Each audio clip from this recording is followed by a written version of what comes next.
अपन जानते हैं what is the limitations of VSEPR theory.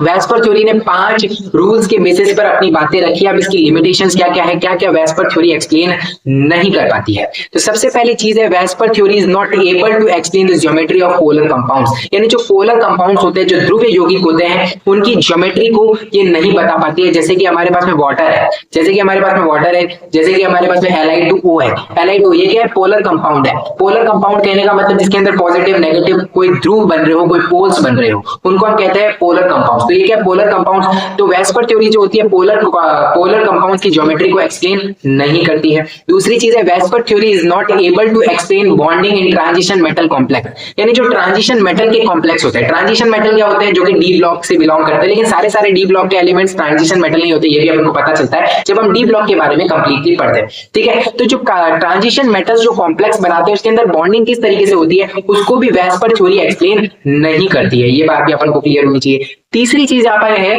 कि VSEPR theory is not able to explain delocalisation of pi electrons, यानी pi electrons का जो delocalisation होता है, जो विस्थानीकरण होता है, वो किस तरीके से होता है, उसको भी वेस्पर थ्योरी एक्सप्लेन नहीं करती है। और चौथी बात आती है this theory can not explain the shape of compounds of elements that containing inert pair of electron, यानी कि ऐसे एलिमेंट से बनने वाले कंपाउंड जिसके पास में इनर्ट पेयर इलेक्ट्रॉन, यानी कि ऐसा इलेक्ट्रॉन जो किसी काम का ही नहीं है, जो निष्क्रिय इलेक्ट्रॉन, ऐसा इलेक्ट्रॉन वाला जो कंपाउंड होते हैं उनकी शेप को भी ये थ्योरी एक्सप्लेन नहीं करती। यानी कि इस थ्योरी के अंदर बेसिकली हमने क्या क्या पढ़ा, वेस्पर थ्योरी के अंदर हमने पढ़ा, सबसे पहली बात ये पढ़ी थी हमने, पहले रूल के अंदर ये बातें पढ़ी थी कि ऐसे कोई भी हमारे पास में कंपाउंड्स हो सकते हैं जिसके बारे में हम डिस्कस करते हैं वेस्पर थ्योरी के अंदर। सबसे पहली चीज ये पढ़ी थी कि जिसके पास में लोन पेयर नहीं है रेगुलर ज्योमेट्री होगी, लोन पेयर और बॉन्ड पेयर दोनों है तो हमारे पास में कैसी ज्योमेट्री होगी, उसकी डिस्टॉर्टेड ज्योमेट्री होगी। तीसरी चीज पढ़ी कि सेंट्रल एटम की इलेक्ट्रोनेगेटिविटी अगर कम है तो हमारे पास में बॉन्ड एंगल डिक्रीज हो जाएगा, सेंट्रल एटम की इलेक्ट्रोनेगेटिविटी अगर ज्यादा है तो बॉन्ड एंगल इंक्रीज हो जाएगा।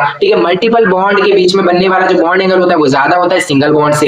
ये बातें अपन ने डिस्कस करी 5 रूल्स के बीच में। और लिमिटेशंस के अंदर हमने बात करी बहुत सारी चीजों के बारे में। 4 लिमिटेशन बेसिकली हमने पढ़ी जो कि बहुत इंपॉर्टेंट है, पूरी वेस्पर थ्योरी ही बहुत इंपॉर्टेंट है, जो कि लॉन्ग आंसर टाइप क्वेश्चंस में बीएससी एग्जाम के अंदर आ सकती है। तो आज की वीडियो में बस इतना ही। वीडियो पसंद आया है तो लाइक कर दीजिए, चैनल को सब्सक्राइब कर दीजिए। मिलते हैं जल्दी ही ऐसी ही इंटरेस्टिंग नेक्स्ट वीडियो के अंदर। Thank you so much for watching, bye.